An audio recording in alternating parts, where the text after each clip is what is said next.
Would you say that universities are being run like businesses now? Okay, so there's two answers to that question. So first off, if I'm speaking for adjuncts Mm-hmm. and I'm doing it sort of internationally, what you have to realize is that at this point, what is it? Doesn't one of the big arenas, Phoenix University of Phoenix Arena or something? There's money in the for-profits, right?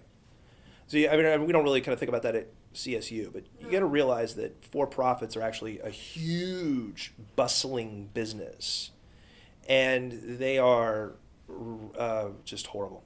I mean, I don't have to be the person. You can watch the John Oliver interviews about them and things like that. But the reality of the situation is they probably exist because all of their employees are adjuncts. Wow. Right. So the more adjuncts you get into a place, the less, let's say, professional integrity is necessarily required of anybody in the organization because no one is going to lose their job to report something, right? The same thing kind of happens at CSU. So like for instance, if I am teaching a 140 person class, Mm-hmm. and I look at my 140 person class, which 2 students are paying my salary, 2.5 students are paying Two my and a salary. half. 2.5. It's always 2.5. No matter the size of the class, it's always the same. Wow. Here, it's always the same. Okay. At other colleges, it's worse.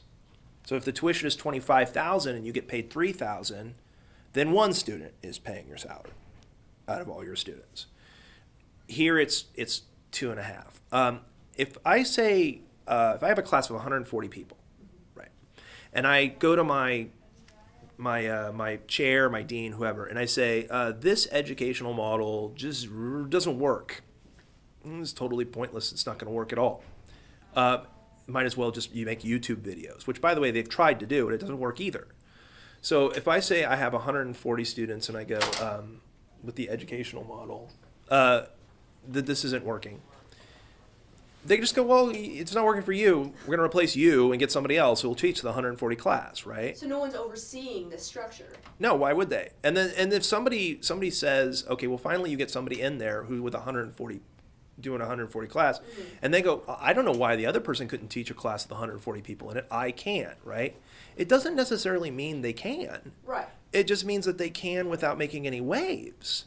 So, like, I'm seeing things at CSU, for instance, Mm-hmm. right, where I've talked to professors who are adjuncts, and I've said, you teach what class? And they'll tell me the name of the class. And I've been in education for 15 years now. I know what goes into teaching other classes. And I'll say, oh, well, that must be a very hard class to teach because you have essays, because it's an essay kind of class. Like, if you teach political science, that's an essay class. You have to write essays on political science. Philosophy is an essay class. English is an essay class. Absolutely. But if you have 140 students, it's not an essay class. There is no way you could teach 3 classes of 140 students and read their essays. You couldn't even read a 1-page paper from them. And so what ends up happening is they convert the class over to something like, say, midterms or scantrons or something like that. And at that point, So not only are the adjuncts missing out, we also see students getting yeah, I hear less time, commitment, and education in their classroom. Well, yeah. If an adjunct is teaching 3 classes here and they're teaching 3 classes at Tri-C and they're teaching 3 classes at JCU, right? Now we've got an adjunct who's supposed to be teaching a 3-3 load full time, and instead they're teaching a 9-9 load. They're not in their office hours. They're going to take a while to get to their email, but let's forget all that. Like, what kinds of things are they able to do to just Right. make sure that the students are doing the work? So we're shifting to this almost reliance on standardized testing. Well, standardized. It's not standardized though, and that's another it's the professor's still making it up. But do they have time to make up new tests every semester? I mean, I talk to students. I talk to everybody, right? So one of the things I get from students is I'll ask them things like, "Well, is that a hard class?" And I'll hear things like, "Well, no, I'm getting an A, and I've never cracked open the book." Really? That's education. I'm getting an A, and I haven't cracked the book.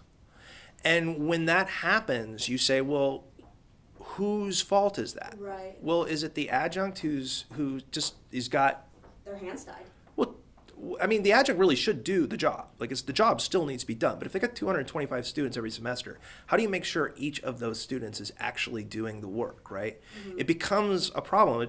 A professor has to check in every once in a while and say, do you know what you're supposed to know? And the more students you have to do that with, the less capable you are of doing that, right? But that's just one example. So now we have models of education, like the 140 person in a classroom model, the for-profit university model, that just don't work. And yet the university keeps pushing them forward because they're being taught by adjuncts. A full professor probably would walk in there and say, this doesn't work. Let's not do this ever again. And what they would probably do is say, well, then you don't have to teach that class. We'll give it to an adjunct. And it doesn't, that's what I'm talking about, the professional integrity. Like, what are we supposed to be doing here versus what are we doing here? And when you get to these structures. By the way, I don't want to knock the people who teach. Some people have figured out how to teach a 140 class really well.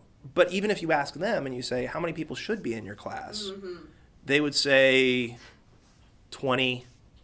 25, I think, is the cap here for a normal kind of class. We can have like a collaborative discussion. There's something to be gained from both. Some back and forth. Exactly. I mean, in a 140 person class, ask yourself just simply this: if you're watching this and you're a student, just ask yourself this: how many people sitting next to you are on their phones? Simple. It's you could probably say that 75%. You don't think the guy in the front doesn't notice that 75% of his class is on the phones?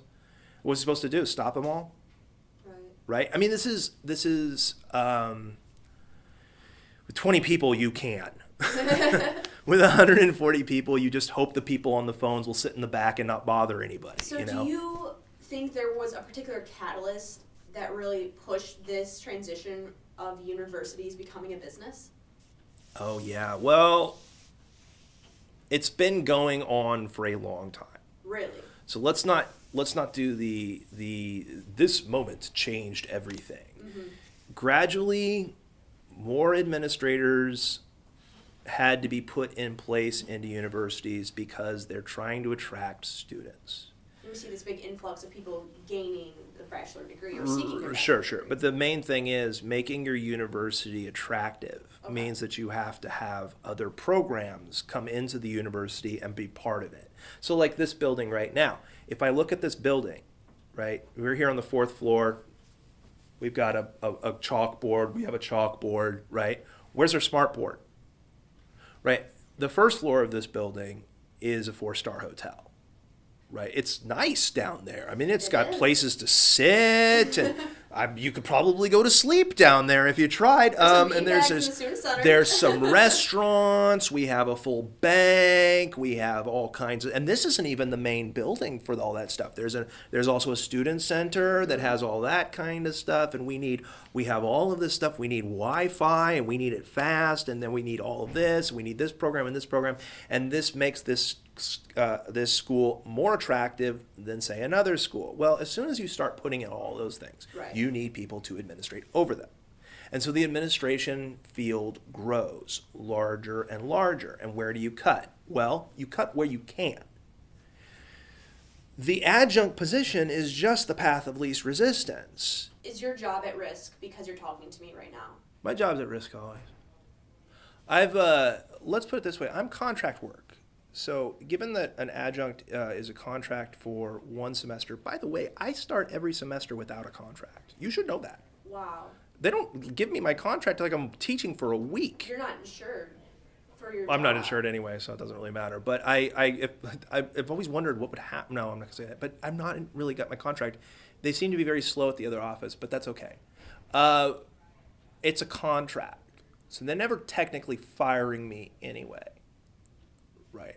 They're just not renewing my contract. So they can get rid of you legally. For being anything, for having kids. I happen to be straight, but if they wanted to not renew my contract for being gay, they could get away with it. If I was a woman, get away with it. If it was because I had a kid, if I had a sick kid, if I got cancer, if I was old, if I was too young, if I looked funny, if I said the wrong thing to a tenured professor, if I said something to a provost, which I have, I could get So if you out. think someone ends up noticing this video once we post it, Do you think you will have contract for next semester? I don't know. You don't know. I have no idea. You're putting your job on the line. Absolutely. Talk to us Career. right now. Career online. Not just job. Career. If I lose this job, unless something amazing happened and there was a miracle or something like that, I would have a span in my educational occupation, my CV. It would look like you can't do that. You can't go and be a full professor if you have years off. Wow. So you do this job partly because you're hoping one day to be called up to the show, right? Uh-huh. And if you don't do this job, you don't get called up to the show. So, they fire me. But at this point, you know what? I got kids. I got 2 little boys, and I love them a lot. And I look at them and I think to myself, I want them to go to college. Actually, I kind of want them to go to Disney World. College is a big thing, but I'd kind of like to be able to pay for a vacation for them, or like a Wii U. Call me crazy. I mean, I only have 9 years and 9 years of education, $140,000 in student loans and a professional degree, and I teach at a college. But I'd like to be able to buy my kids some stuff. Very materialistic, I know, but there it is. And you can't. I can't. I don't mind if I worked at Walmart. They get an employee discount. I mean, think about that. Well, you get paid more. I get paid more. And, if my wife loses her job and this is my job, we will fall deep below the level of poverty line. Wow. It's... With a PhD? Yeah, the PhD. And other people have master's degrees in the same field. And some people have master's degrees and they're on food stamps. And I wonder about things like you have a master's degree and you're in an abusive relationship. What happens? Do you have adjunct from a woman's shelter? Other than the awareness and being able to support our adjuncts here at Cleveland State University, what else can the student body, or rather the community, do to assist adjuncts in this issue? Well, I mean, there's different versions of what needs to happen. I'm gonna be honest with you. My version, this is me. I don't speak for everybody. Okay. But my version of it, I speak for a good large group of people, though, is that the adjuncts need to be able to unionize. They unionize, that's fine, but they can't unionize in Ohio unless they are basically given permission to unionize. Okay. Private school's different. JCU can unionize right now. We cannot unless we are given permission. So that's a big thing. And students can put pressure on that because students essentially, if this is a business model, I think that was the question you asked a while back. So then we are the customers. Don't do that, please. You pay for your education and you are paying a lot to people who are not educating you. Money that we can't afford. Money you can't afford. Most of my students have extra jobs. So what I think one of the things you could do is you could let the administration know that you are not happy with the particular situation. Mm-hmm. I know that there are people who my colleagues who will say, yeah, and let your parents know too, but I know most of my students pay their own way. It's getting larger and larger that people pay for their own college. And this is also something that's particularly unique to Cleveland State. Obama seems to be a place you can send a letter. Your congressperson seems to be a place you can send a letter. The Board of Regents for Ohio is a place that you can send a letter to let you know that you're not happy with things. I would not turn my nose against contacting John Oliver or The Daily Show. I know I've tried. But for universities, who do we send that to? There's a Regents, Ohio. The Ohio University Regents are accepting letters, or you could write to them.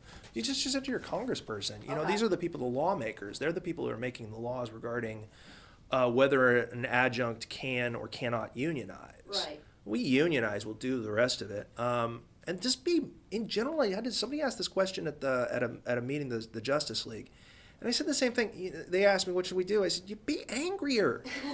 Damn it. I mean, the good professors are dropping out because they can't afford to stay in the profession. Some of the professors can stay in, but only 2.5 of their students are paying a salary. They're overworked. They're not able to give you the time. And all of this is because of a system that doesn't work. Absolutely. And I don't know anybody who thinks it does. I bet the administrators even know that this is not a system that continues to work year after year. It's breaking now. Absolutely. So I think everybody needs to be on board with that in terms of just being a little bit more, be angrier, and then Be send aware letters. that the issue even exists. Yeah, and then send letters. I mean, Alright. that's the main thing, especially to anybody who's accepting your money at this university.